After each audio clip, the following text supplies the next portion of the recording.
Jai Hind. Today I'm in conversation with Dr. Priya Ranjan Avinash, who is MD DPM, Professor and Head Department of Psychiatry at Himalayan Institute of Medical Sciences, Dehradun. He did his MBBS from Grant Medical College, Mumbai, and his diploma as well in psychiatry from TNMC and Nair Hospital, Mumbai, and his MD from LGB Regional Institute of Mental Health, Guwahati University. Today, with Dr. Ranjan, I am talking about mental health issues amongst youngsters, young adults, people who are in their jobs, and people who find stigma attached to it. How does one overcome? How do parents and the spouses take care of their partners, of their children? And what is the best way forward for the best mental health and growth of an individual? सो जो main बात हमेशा हम लोग अपने दिमाग में सोचते हैं और हम सोच रहे थे आज आपसे ज़रूर पूछना चाहिए और उसी से शुरुआत करेंगे बातचीत कि क्या ये मेंटल हेल्थ इश्यूज़ हमेशा से थे और बात नहीं होती थी उसके बारे में और आजकल उसके बारे में बात होनी शुरू हो गई है या ये मेंटल हेल्थ इश्यूज़ अब बढ़ते जा रहे हैं? आई थिंक आपने ये बहुत ही रेलेवेंट सवाल पूछा है। मुझे लगता है कि इस सवाल का जवाब दोनों ही है। पहली बात तो ये है कि डेफिनेटली मेंटल हेल्थ पहले भी प्रॉब्लम थी, मेंटल हेल्थ की प्रॉब्लम, लोग उसके बारे में बात ना के बराबर कर रहे थे। मल्टीपल कारण थे, स्टिग्मा था, अवेयरनेस की कमी थी। बट साथ ही साथ अगर हम कहें कि मेंटल हेल्थ की समस्याएं बढ़ गई हैं ओवर टाइम, तो ये भी गलत नहीं होगा कहना। तो दोनों ही बातें हैं। जो इस वक्त हम लोग मेंटल हेल्थ की समस्या इतना ज़्यादा बढ़ा हुआ देख पा रहे हैं, उसकी एक वजह ये ज़रूर है कि लोग इसके बारे में बात करना शुरू कर दिए हैं, पर ये वजह ये भी है कि जो मॉडर्न या आधुनिक जो हमारी जीवन शैली है वो भी हमें कहीं ना कहीं मानसिक समस्याओं के लिए ज़्यादा वल्नरेबल करती है। तो दोनों ही बातें सही है मेरे हिसाब से। ओके एंड हम देखते हैं ना in today's time is it कि जो यंगस्टर्स हैं उनको हैंड होल्डिंग की रिक्वायरमेंट पड़ रही है बाय द साइकोलॉजिस्ट और the psychiatrist in their everyday life? Are they not able to manage their life on their own? या तो बेसिकली अभी हम लोग जैसे कह रहे थे कि समस्याएं बढ़ गई हैं, कि समस्या के बारे में बात ज़्यादा हो रही है, उसी लॉजिक को मैं आगे बढ़ाते हुए इस सवाल का जवाब देना चाहूँगा। जो आजकल के युवा पीढ़ी है, यंगस्टर्स हैं, most of them come from nuclear family, right? So उनके पास बातचीत करने के लिए, अपने समस्याओं को समझने के लिए, समझाने के लिए सिर्फ एक पेरेंट्स हैं, ठीक है? Many of the children are coming from single child family. तो एक तो उनके पास वो सपोर्ट उस तरह का नहीं है जैसा 1 या 2 जनरेशन पहले मोस्ट इंडियन फैमिलीज में होती थी। People used to come from joint family, there were group of cousins, एक एज ग्रुप के, मल्टीपल रिलेटिव्स। तो कभी आप कोई बात अपने पेरेंट्स से कहने में झिझकते भी हैं तो you may be having some cousin, some uncle, some aunt. तो एक सपोर्ट सिस्टम हमारा बड़ा था, नेटवर्क बहुत बड़ा था, जो कि अब डेफिनेटली मॉडर्न सोसाइटी में नहीं पॉसिबल है। एक कारण ये भी हो सकता है कि आज के यंगस्टर्स को बहुत सारी चीज़ों के लिए बात करने के लिए कोई नहीं है, तो शायद उनको हैंड होल्डिंग जैसा आप कह रही हैं एक साइकोलॉजिस्ट या एक मेंटल प्रोफेशनल की ज़्यादा लग रही है। ये सही है।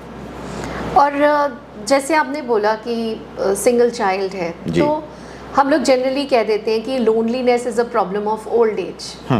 But do you feel that the youngsters today are also very lonely?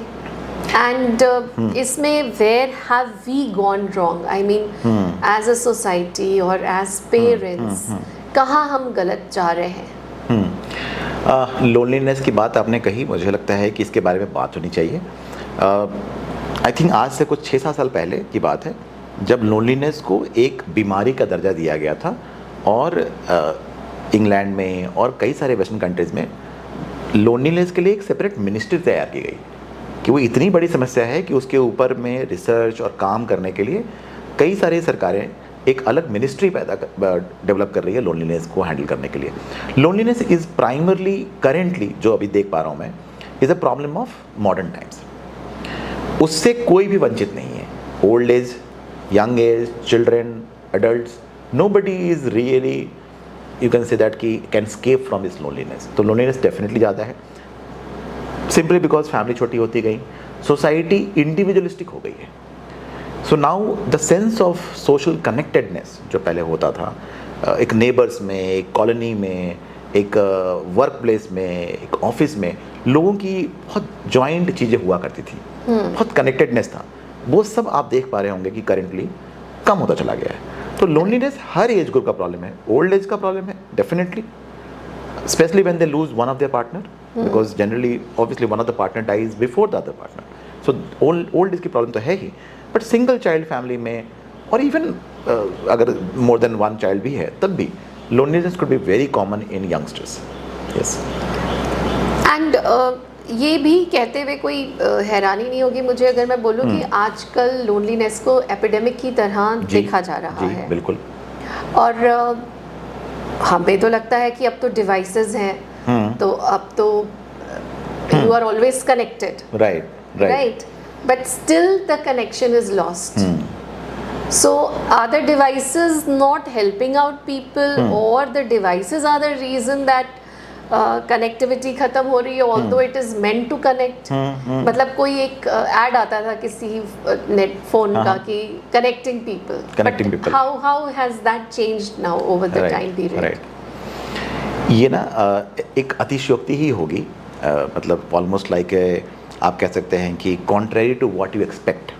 जैसे आपने कहा कि with social medias, with smartphones and devices हमारी कनेक्शन बढ़नी चाहिए। डेफिनेटली हमारी कनेक्शन बढ़ती है, बट हमारी क्वालिटी ऑफ कनेक्शन घटती है। जो एक वन टू ह्यूमन इंटरेक्शन जब आप face to face in same physical space में करते हैं, वैसा इंटरेक्शन कभी भी सोशल मीडिया पे पॉसिबल नहीं हो सकता, एक नंबर।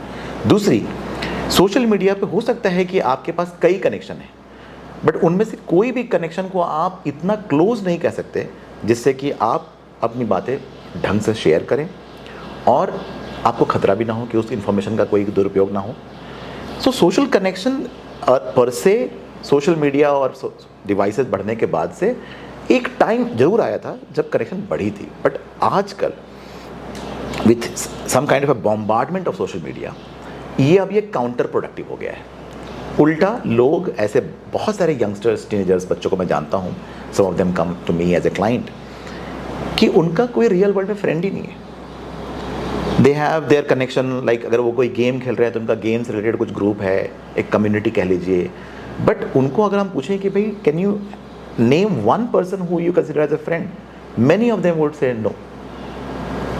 तो the connection is apparently there is a connection, but the quality of connection is very poor. And none of those connections can replace actual physical one-to-one connection or relationship. Correct. जी। तो पर इसमें ये भी हम देख रहे हैं आजकल कि बच्चे जो हैं वो फैमिली के साथ या फ्रेंड्स के साथ they don't feel safe to talk. I mean जो आप बोल रहे हो ना प्रेजेंस में बातचीत होना, वो लोग उतना सेफ नहीं फील करते। जब हम बात मेंटल हेल्थ की करते हैं तो पेरेंट्स को किस ओर ध्यान देना होगा, अपने बच्चे की किन एक्टिविटीज़ पे गौर करना होगा टू नो कि there is something wrong with my child, या my child requires some help और गाइडेंस, या इसको कोई मेंटल हेल्थ की प्रॉब्लम हो रही है। वो समस्या है, हम सबको पता चल गया, पर उसका कैसे मालूम करें? How do we, because children are not going to probably directly come and speak about the problem to the parents. In fact अगर बच्चा आके शायद बोलता भी है, जैसे मैंने एक दो बच्चों से जब बात की है कि parents don't have time to talk to me, या दे आर अगर मैंने पापा को बोला है कि मेरे को आज कुछ अच्छा नहीं लग रहा, तो दे आर लाइक कि आप जाओ बाहर जाके हवा खा के आओ, ठीक हो जाएगा। हाँ, मतलब basically they brush off their children's problem, and most children उसके बाद फिर बोलते नहीं है। बट एज अ पेरेंट पहले तो पता कैसे चले, वन कि बच्चे को मेंटल हेल्थ इशू हो रहा है, और दूसरा उसको टैकल कैसे करना है। देखिए, पेरेंटिंग एक ऐसी चीज़ है जो कि by the before even the birth of your child start हो जाती है, right? Correct. But most parents are parent by accident rather than by choice. ये हमें पता है, वास्तविकता यही है। कोई पेरेंटिंग की कोई कोचिंग नहीं होती है, कोई क्लास नहीं होती है, और कितनी जिम्मेदारी वाला चीज़ है। आप सिंपली गाड़ी चलाना सीखते हैं, so you go and learn from A driving school, महीना 2 महीना आप प्रॉपर ट्रेनिंग लेते हैं, आपको एक लाइसेंस लेना पड़ता है, तब जा कर के अपनी गाड़ी आप सड़क पर उतार सकते हैं। आप एक ह्यूमन बीइंग को शेप कर रहे हैं, वो अगर उसमें गड़बड़ी हुई तो वो इंसान अच्छा नहीं डेवलप हो पाएगा। फिर भी उसकी कोई कोचिंग नहीं है, कोई तैयारी नहीं है, कोई प्रिपरेशन नहीं है, कोई ट्रेनिंग नहीं है। तो इस वजह से ये बहुत सारी प्रॉब्लम्स हमें देखने में मिलती है, स्पेशली करेंट टाइम्स में, क्योंकि जैसे कि मैंने कहा कि पहले क्या था कि जनरेशनल पेरेंटिंग होती थी। You know, in the same house आपके ग्रैंडफादर भी हैं, अंकल आंट भी हैं, जो पहले से पेरेंट बन चुके हैं, so they have huge experience. Currently जो पेरेंट्स हैं, आज के टाइम में जो पेरेंट बन रहे हैं, they are the only source of parenting and they have no experience of parenting, right? Nobody is there to tell them how to, you know, be with your child. And most family currently आजकल ऐसी है कि both the parents are working outside. We know that the working hours are very hectic nowadays in modern times. तो बच्चों की बात सुनने और समझने के लिए most parents का टाइम कहाँ है? नहीं है, आप ये मानना पड़ेगा। It's a very hard and bitter truth, but it's a fact. We have to accept it. That's one. Second, आप कैसे उनको पता करें, मतलब जो अर्ली हमें कहते हैं, हम लोग इसको बोलते हैं अर्ली वार्निंग साइंस। आपके चाइल्ड में अगर आपको किसी भी प्रकार का चेंज दिख रहा है, किसी भी प्रकार का, यूजुअल जो चेंज देखने में आता है वो होता है कि बच्चा रिक्लूज होता जा रहा है, आपसे कम इंटरेक्ट कर रहा है, तो आपको थोड़ा वॉचफुल तो हो जाना चाहिए। इसको बस ऐसे नहीं सोचना चाहिए कि अब बच्चा बड़ा हो रहा है इसलिए कम बातें कर रहा है, नहीं। Many times it happens because there's something going on in the child and he's thinking about it and he doesn't want to talk to you. That's why he's becoming a little bit disconnected or recluse. अगर आपको दिख रहा है कि आपके बच्चे के behaviour में अचानक से एग्रेशन आने लगा है, चिढ़ रहा है, गुस्सा कर रहा है, चिल्ला रहा है, बात अनसुनी कर दे रहा है, आपको ये वॉच करना पड़ेगा। अगर आपको लगता है कि बच्चा बहुत सारा टाइम ऐसा बिता रहा है जिसका आपके पास कोई अकाउंट नहीं है, आपको थोड़ा वॉचफुल हो जाना पड़ेगा। अगर आपको दिख रहा है कि बच्चे की एपेटाइट चेंज हो गई सडनली, अगर आपको दिख रहा है कि बच्चे का कहीं मिसमैनेजमेंट है, कुछ खर्चा कर रहा है, नहीं कर रहा है, पता नहीं चल रहा है क्या हो रहा है, अगर आप देख रहे हैं कि बच्चे का स्कॉलस्टिक परफॉर्मेंस डाउन हो रहा है, बिकॉज कोई भी मेंटल हेल्थ प्रॉब्लम अगर बच्चे में आएगी तो it is definitely going to affect the person's scholastic performance. पढ़ाई लिखाई में दिक्कत करेगी, कोई भी प्रॉब्लम हो, चाहे वो एडिक्शन हो, कोई रिलेशनशिप इश्यूज हो, कोई और मेंटल हेल्थ चैलेंजेस बच्चा फेस कर रहा हो, it is definitely going to affect his scholastic performance. इन चीज़ों को अगर आप बहुत ध्यान से ऑब्जर्व करें और अपने बच्चे को हमेशा ये एक अपने during the way you are parenting, अगर ये एश्योरेंस दे देंगे भाई कुछ भी होगा we are there for you, आप रेगुलरली उनसे बात करेंगे तो most children will be able to open up with you. तो ये बहुत ज़रूरी है जो कि मोस्ट पेरेंट्स नहीं कर पाते हैं। एक तो जैसे मैंने कहा किसी के पास कोई पहले का एक्सपीरियंस तो होता नहीं है ना, और ना कोई गाइड करने वाला होता है उनको, प्लस उनके पास टाइम का भी अभाव है। और आजकल बच्चों के पास बहुत सारे सोर्सेज हैं जहाँ से उनको इन्फॉर्मेशन गलत और सही दोनों मिलती है। तो ये सारा जो कॉकटेल है आप कह लीजिए, वो सब मिला करके आजकल के बच्चों को बहुत वल्नरेबल बना रही है। डोंट यू थिंक डॉक्टर, आप जब ये बात कह रहे हो तो along with the children, बच्चों को भी सब इधर उधर से इंफॉर्मेशन मिल रही है, and at the same time मुझे ऐसे क्यों लगता है कि जो पेरेंट्स हैं, जो पेरेंट्स बन रहे हैं, वो भी सोशल मीडिया से ही सारी इंफॉर्मेशन गैदर करते जाते हैं। और यू नो मेरे पापा कहते होते थे कि अगर हर किसी की बात सुन के घर खड़ा करोगे तो वो टेढ़ा मेढ़ा ईंटों का घर बनेगा, राइट है ना। या तो ऐसा ही कहीं पेरेंटिंग में तो नहीं हो रहा कि rather than going in for the correct guidance and going in for parenting, वो भी सोशल मीडिया के ही थ्रू हर इन्फ्लुएंसर की हर रील की बातों को नोट डाउन करते हैं और सोचते हो कि यही ठीक चल रहा है। वही देखिए, सोशल मीडिया पे आने वाले हर इंफॉर्मेशन के साथ ये प्रॉब्लम है। We are living in an era जो कि एक आप कह सकते हैं इंफॉर्मेशन ओवरलोड का एरा है। एक टाइम था आज से 15-20 साल पहले भी, जब इंटरनेट सबके हाथ में नहीं था, कोई भी इंफॉर्मेशन पता करने के लिए आपको ठीक से रिसर्च करनी पड़ती थी उस चीज़ के बारे में पता लगाने के लिए। नाउ आपके दिमाग में कोई भी सवाल आता है, आप जब इंटरनेट पर जाएंगे तो आपको उस सवाल से रिलेटेड सैकड़ों इन्फॉर्मेशन मिलते हैं। Now how would you decide which is the right information and which is not the right information? It's very difficult. So basically the problem is now the problem of plenty. So many information coming from so many sources. you do not know how to wean off the bad ones from the good ones. Correct. And that's causing a lot of problem in every aspect. मैं ये सिर्फ parenting के लिए नहीं बोल रहा हूँ, हर चीज़ के लिए। जो आपने बात बोली कम्युनिकेशन नहीं है बच्चों के साथ पेरेंट्स का, और आपने इतने सारे पॉइंटर्स बताए कि किन चीज़ों पे ध्यान देना होगा बच्चे को चेक करने के लिए कि अगर उसको मेंटल हेल्थ इशू तो नहीं हो रहा, और अगर ऐसी प्रॉब्लम कहीं पेरेंट्स को दिखती है तो what is the first step to be taken? पहला स्टेप तो डेफिनेटली आप बच्चे से बात करें कि मुझे ये कुछ दिनों से मैं ऑब्जर्व कर रहा हूँ या कर रही हूँ कि तुम्हारे अंदर ये चीज़ मैं देख रहा हूँ और हम लोग बात करना चाहते हैं। Take out proper time for it. ऐसा नहीं कि चलते फिरते आगे कहीं बैठ के बात कर लिया, नहीं होता है। उसके लिए आपको एक ऐसा सिचुएशन और कंफर्टेबल माहौल बनाना पड़ेगा बच्चे के लिए जहाँ पे वो सच में हर्ड फील करे कि हाँ मुझे सुना जा रहा है, और फिर आप उससे बात करें। हो सकता है बच्चा कुछ बातें बताए, कुछ बातें ना बताए। अगर आपको लगता है कि हाँ बातचीत करने के बाद भी आपको सारी बातें समझ में नहीं आई या बच्चा बहुत रिलक्टेंट है बात करने के लिए, तो आप उसको जेंटली ये सजेस्ट कर सकते हैं कि बेटा हम लोग एक बार एक काउंसलर के पास चलते हैं और हम दोनों चलेंगे। हो सकता है कहीं मेरे अंदर ही कोई प्रॉब्लम हो, मेरी ही कुछ ऐसी बातें हो जिससे तुमको ये अफेक्ट कर रहा हो, क्योंकि कोई भी लेवल होना नहीं चाहता है।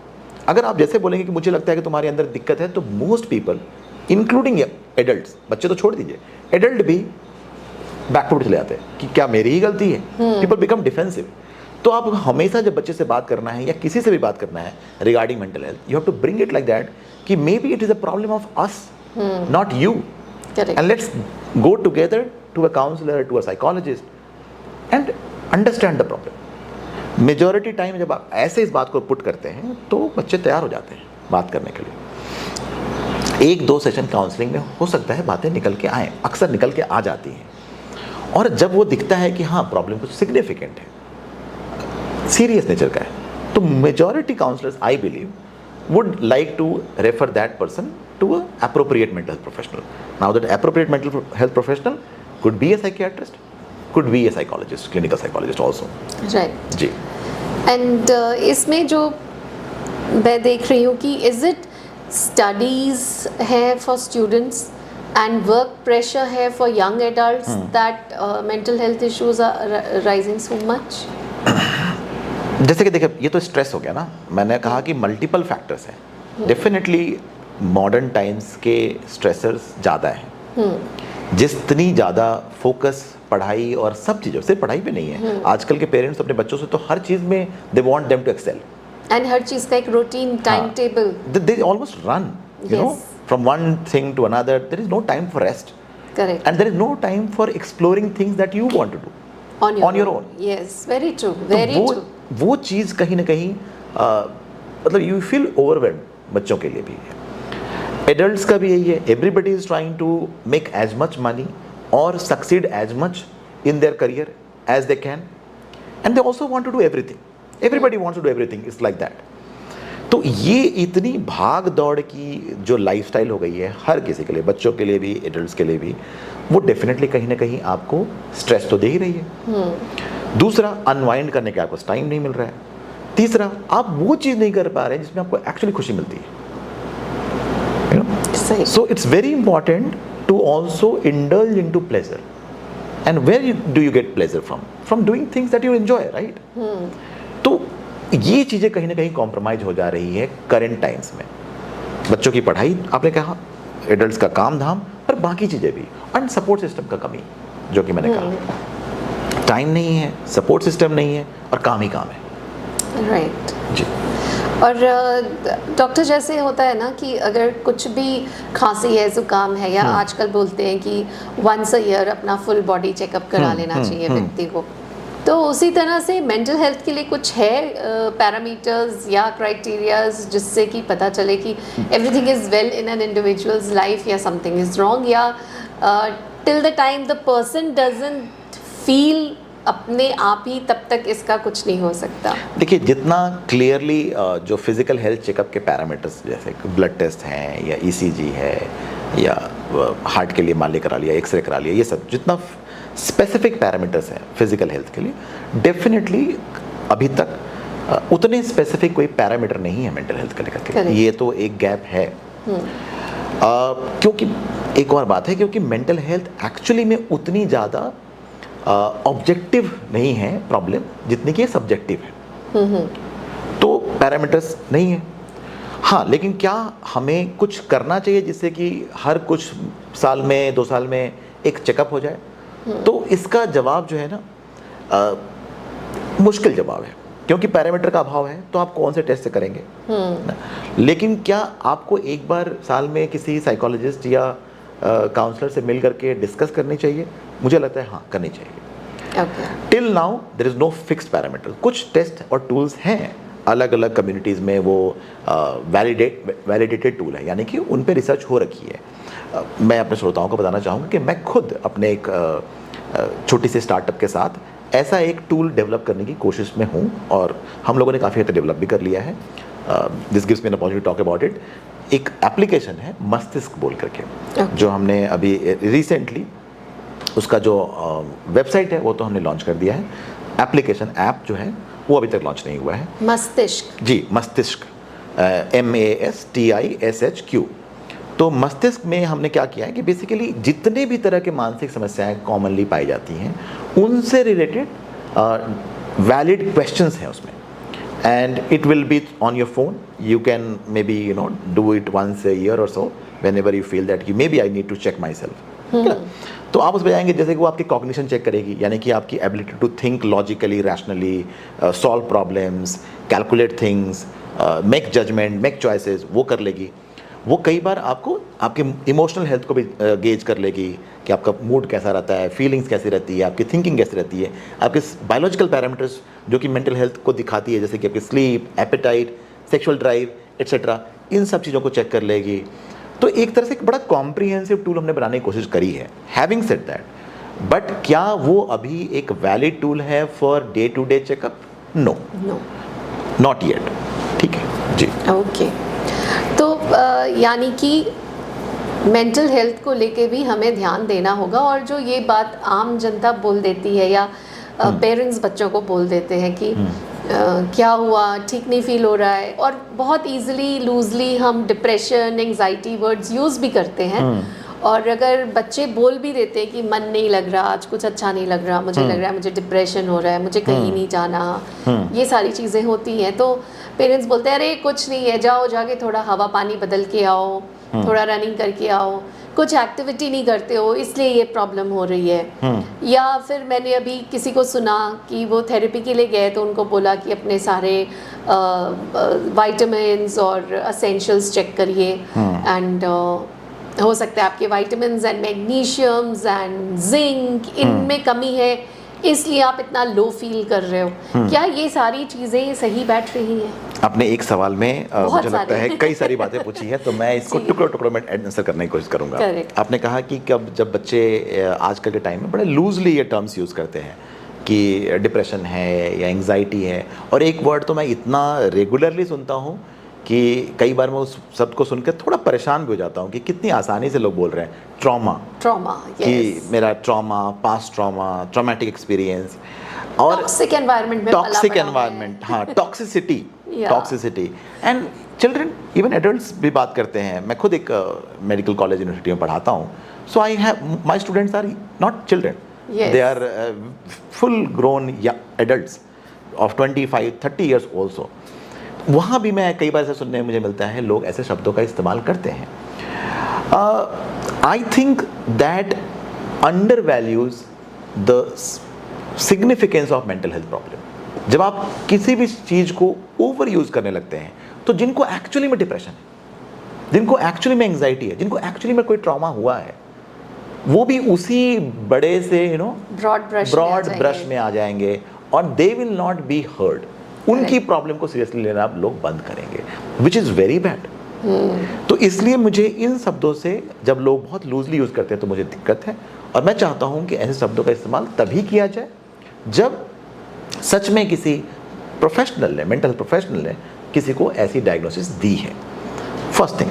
सेकेंड, मुझे लगता है इसका बहुत सारा कारण ये भी है कि सोशल मीडिया पे ऐसे बहुत सारे कंटेंट क्रिएटर और सो कॉल्ड इन्फ्लुएंसर्स हैं जो इन चीज़ों के बारे में बहुत आसानी से बातें करते हैं और कहीं ना कहीं मुझे लगता है ग्लैमराइज करते हैं। मेंटल हेल्थ प्रॉब्लम्स को मैंने बहुत बार देखा है कि मेरे सोशल मीडिया पे मैंने कुछ इन्फ्लुएंसर को फॉलो करता हूँ, जानबूझ के फॉलो करता हूँ ताकि मुझे भी पता चले कि एक्चुअली करेंटली लोग किस तरह की बातें करते हैं। तो बाइपोलर डिसऑर्डर बाइक को इतना आसानी से लोग बोलते हैं, डिप्रेशन सुइसाइड की बातें को ऐसे आसानी से बोलते हैं और कहीं ना कहीं इसको ग्लैमराइज कर देते हैं। एक कॉन्सेप्ट था बहुत पहले, जितना मुझे याद है, वर्थर सिंड्रोम हम बोलते थे, जो Ernest Hemingway, he was a writer and a very influential writer probably more than 100 years back, and there is a syndrome called Werther syndrome। तो उसमें इनका कैरेक्टर होता है the Werther who dies by suicide, ठीक है। तो उसको because he was a very good writer, तो the way he wrote about the character, जब वो कैरेक्टर सुइसाइड करता है उस कहानी को पढ़ने के बाद बहुत सारे लोग सुइसाइड कर लेते हैं। Oh God.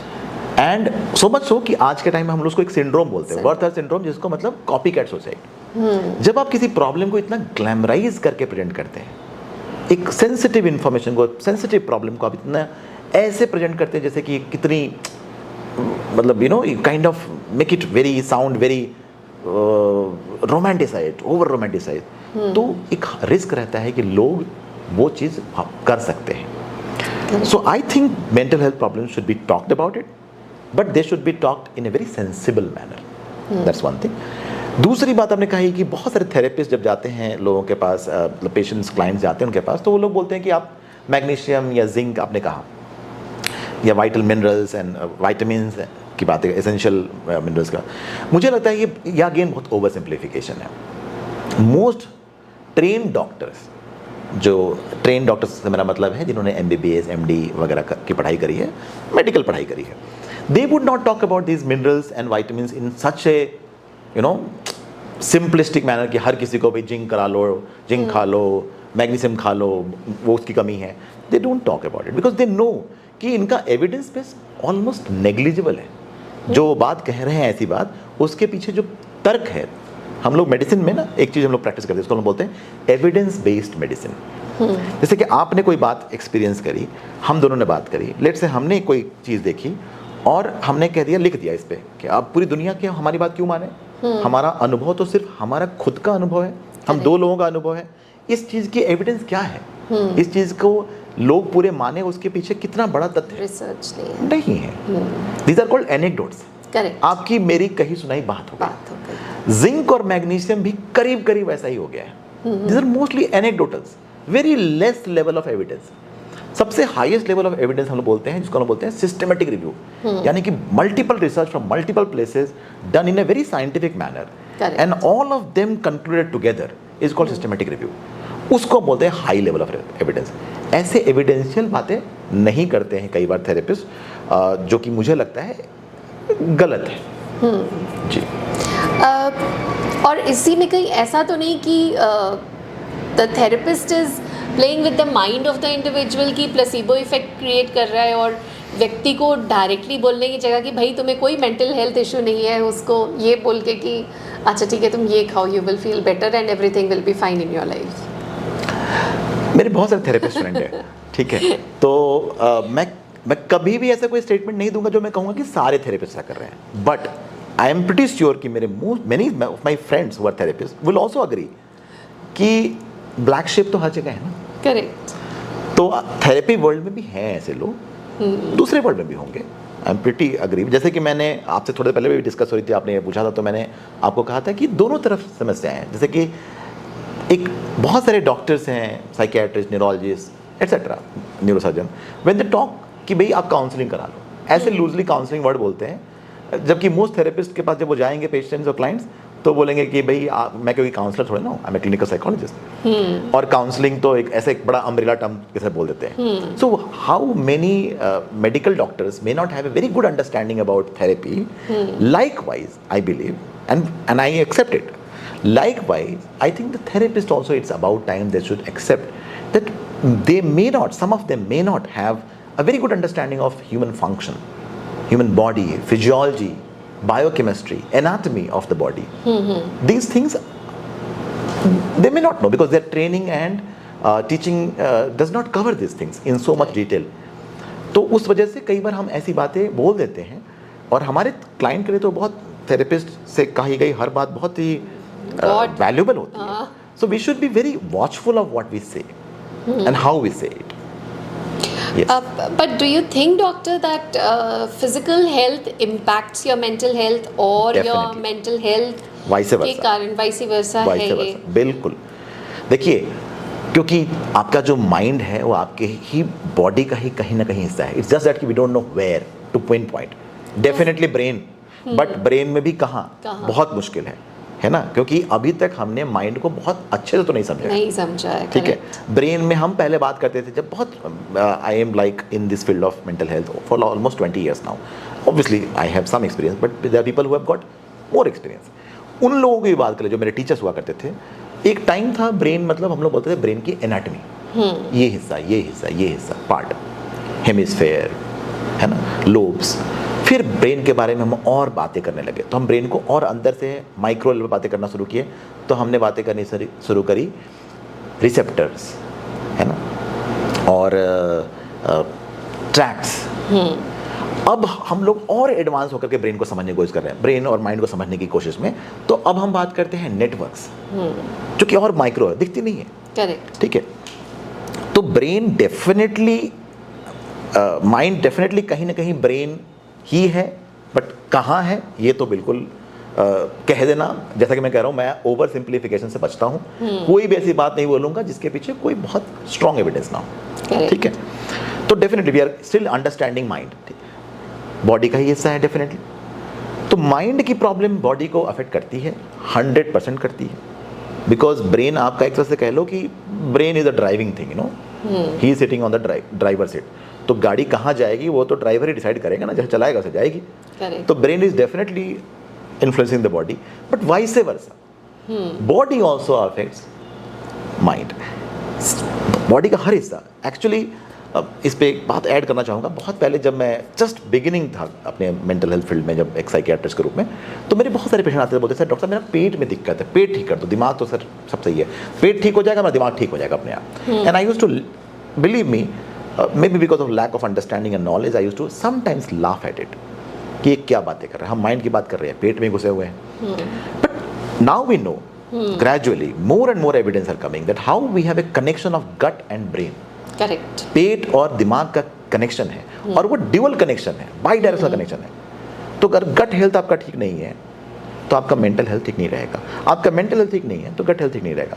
तो नॉट जस्ट गट, बॉडी के हर ऑर्गन के साथ मेंटल हेल्थ का कनेक्शन है, वाइस वर्सा, डायरेक्ट, मतलब बाई डायरेक्शनल कनेक्शन है.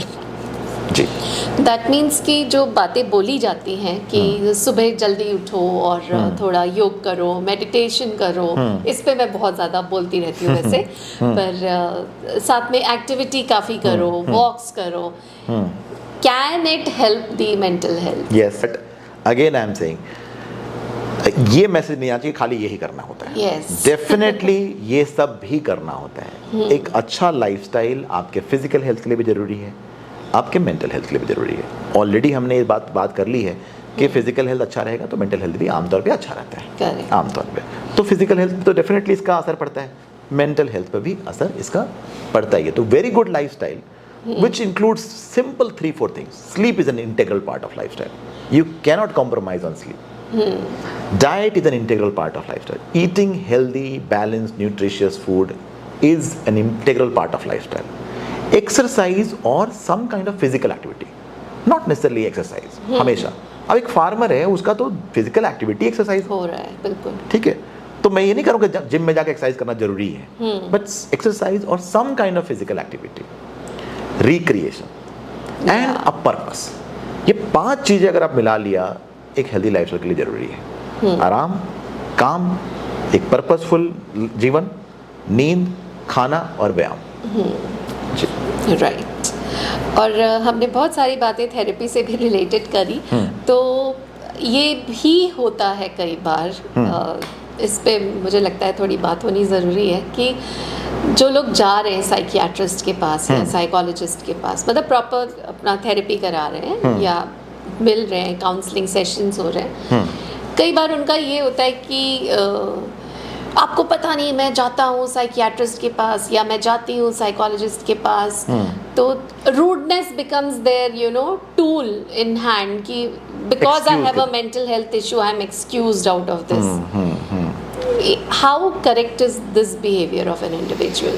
या this also parents को बर्दाश्त करना चाहिए थोड़े समय के लिए और with time ठीक हो जाएगा?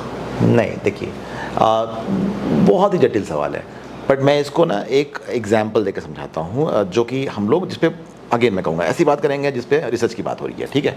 तो एक हम लोग कंसेप्ट कहते हैं एक्सप्रेस्ड इमोशन।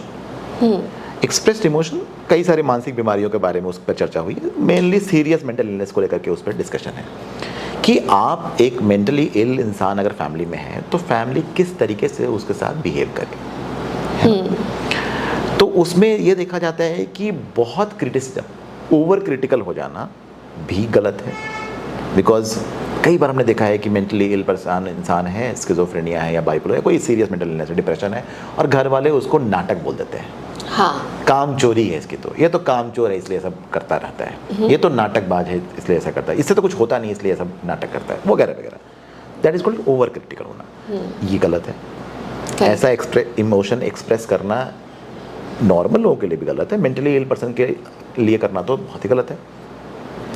बट इसका उल्टा भी है, अगर आप उनको बहुत ज़्यादा रियायतें दे रहे हैं, इसको कुछ मत बोलो, इसको परेशानी है, इससे मत काम करवाओ, ये तो बीमार है ना, उसको सोने दो, वो तो मेंटली इल है, वो उसको कोई जिम्मेदारी मत दो, उसको डिप्रेशन है, वो भी गलत है। So you have to have a balance, not become very over critical and not also become over caring. yeah, You have to consider that person, try to consider the person as normal as other people. If they are taking treatment, obviously they are improving and recovering. तो आपको उसको बहुत balance तरीके से ऐसे लोगों से आपको मेंटली इल पर्सन से इंटरेक्ट करना पड़ेगा। उनको ये ना फील कराओ कि आप बहुत बीमार हो, और उनको एकदम से सारी रियायतें भी मत दे दो।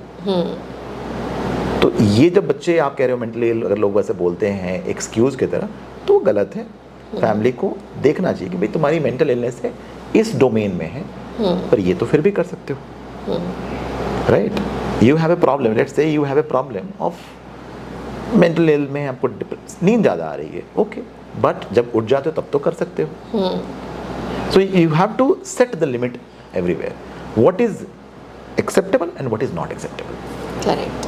एंड ये भी डॉक्टर मुझे लग रहा है, जब मैं आपसे आज बात कर रही हूँ और इतने सारे हम रीजंस भी पॉइंट आउट कर पाए और उसके आंसर्स भी ढूंढ रहे हैं, कि जब इस तरह की प्रॉब्लम घर में किसी को भी हो, एंड बिकॉज आपने बोला हम सबको पता है कि न्यूक्लियर फैमिलीज हैं, बहुत छोटी छोटी फैमिलीज हैं, तो उसमें फिर for these sessions do you think that parents should take out time and go with their child so that they are also equally guided as to how to handle the situation? Yes, I think generally ऐसा होता भी ऐसा ही है। Youngsters यानी कि young adults, children basically, children adolescent age group के जब therapy या काउंसलिंग होती है, तो most therapist call the family, because the problem as I mentioned is not just about the child, it's about parent also.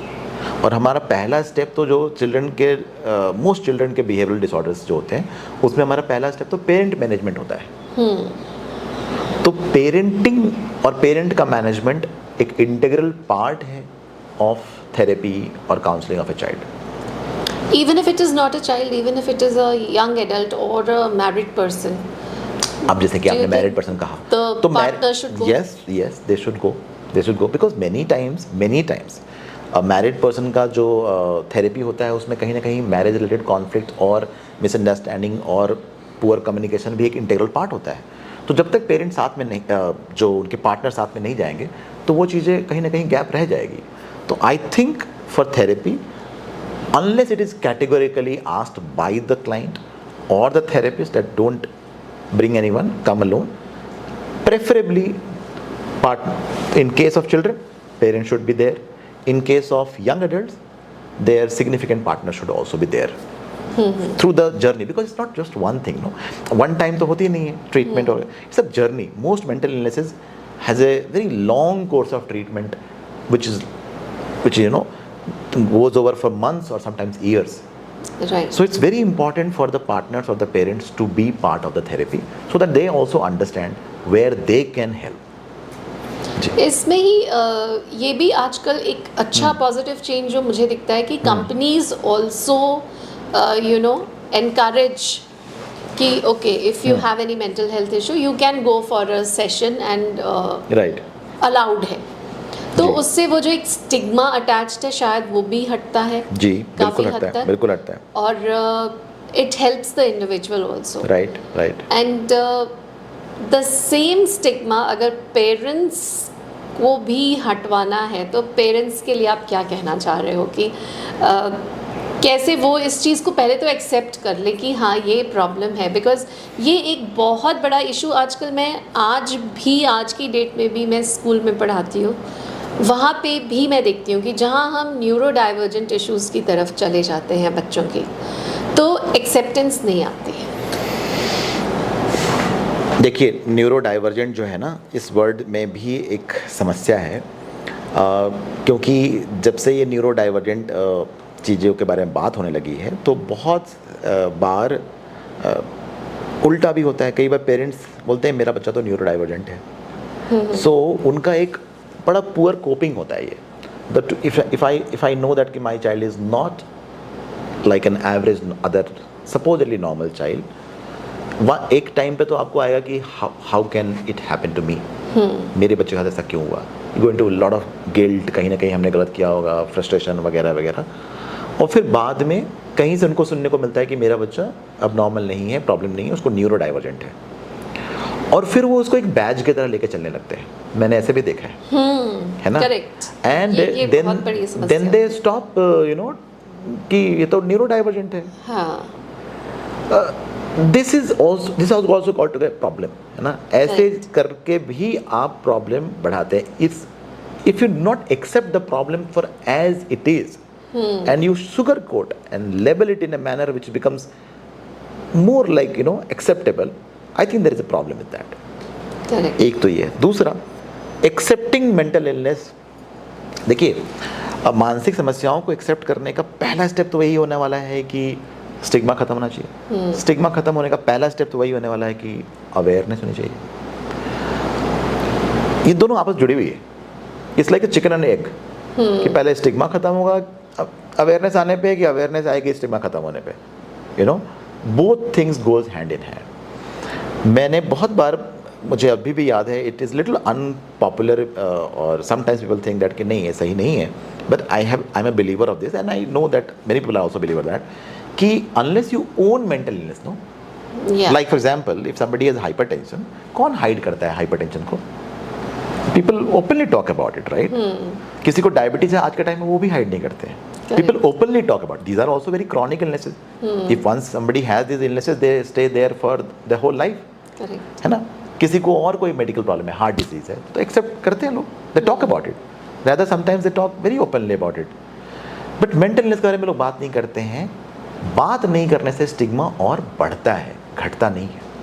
If you hide it, if you sugarcoat it, उससे stigma बढ़ता ही है, घटता नहीं है। So I believe people should start talking about mental illness very openly, just like how they talk about other physical illnesses very openly. और वहीं से stigma भी घटेगी, वहीं से अवेयरनेस भी बढ़ेगी, और वहीं से एक्सेप्टेंस भी बढ़ेगा। जी, right. Thank you. And is there anything that you believe that is your favorite quote or something that you want my viewers to remember in their lives to have a smooth, healthy, fulfilling जीवन, if I may say so? मैंने इस बारे में तो मैं बहुत बार बोल चुका हूँ, कई जगह बोल चुका हूँ कि मेरा ये कोट तो नहीं कहूँगा मैं, बट मुझे लगता है लोगों को जीवन जीने का जो एक तरीका है जिससे कि आप सबसे कम स्ट्रेस में रहते हैं, वो है कि आपको हमेशा प्रेजेंट में रहना है। बड़ा ओवर सिंपलिस्टिक भी लग रहा है ये भी, कई लोग मुझे कहेंगे कि ये तो बहुत ओवर सिंपल बात कर रहे हैं, बिना फ्यूचर की चिंता किए बिना कैसे हो सकता है, और पास्ट को कैसे छोड़ दें। बट बिलीव मी, पास्ट को छोड़ना ही पड़ता है, बिकॉज पास्ट को आप कितना भी उसकी डाइसेक्शन कर ले, उसकी विश्लेषण कर लें, आप बदल नहीं सकते। Many times I have seen mental illnesses because people keep talking about कि मेरे साथ बुरा हुआ, मेरे साथ गलत हुआ, मेरे सास ने मेरे साथ गलत किया, मेरे पेरेंट्स ने मेरे साथ गलत किया, मेरे स्कूल में मेरे साथ बुली हुई थी, वगैरह वगैरह, and they keep talking about it. So I think अगर लोग अपने पास्ट को छोड़ें, स्टॉप कर दें, है ना, इट इज पॉसिबल, कर सकते हैं। और पूरे टाइम फ्यूचर में भी ना रहे, आज के बारे में तो सोच ही नहीं रहे, हमेशा कल परसों तरसों साल 2 साल बाद की बात कर रहे हैं, तो भी आप हमेशा एंग्जाइटी में रहते हैं। बेसिकली अगर आप पास्ट में रहते हैं तो आप हमेशा उदास रहते हैं, बिकॉज पास्ट हमें हमेशा हमारी बुरी बातें याद रहती है, तो you are always sad, mostly sad.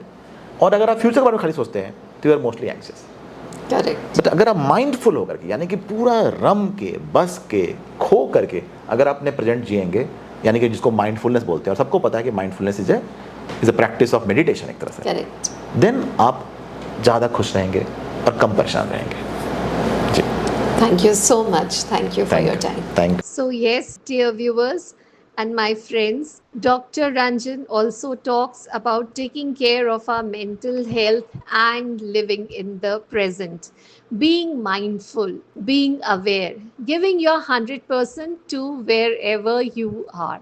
And that is the way forward. And शायद हमारे ऋषि मुनि शुरू से हमें यही बातों को सिखाते आए हैं, और we need to understand it and make our lives better. और जैसा डॉक्टर रंजन ने बताया, there's a particular app that he is developing called Mastishk. So I think we can all look forward to that as well and take care of our mental health and talk about it and not be fearful of facing it. Accept it and move ahead with it to make mental health a priority as well. That is the need of the hour. Jai Hind.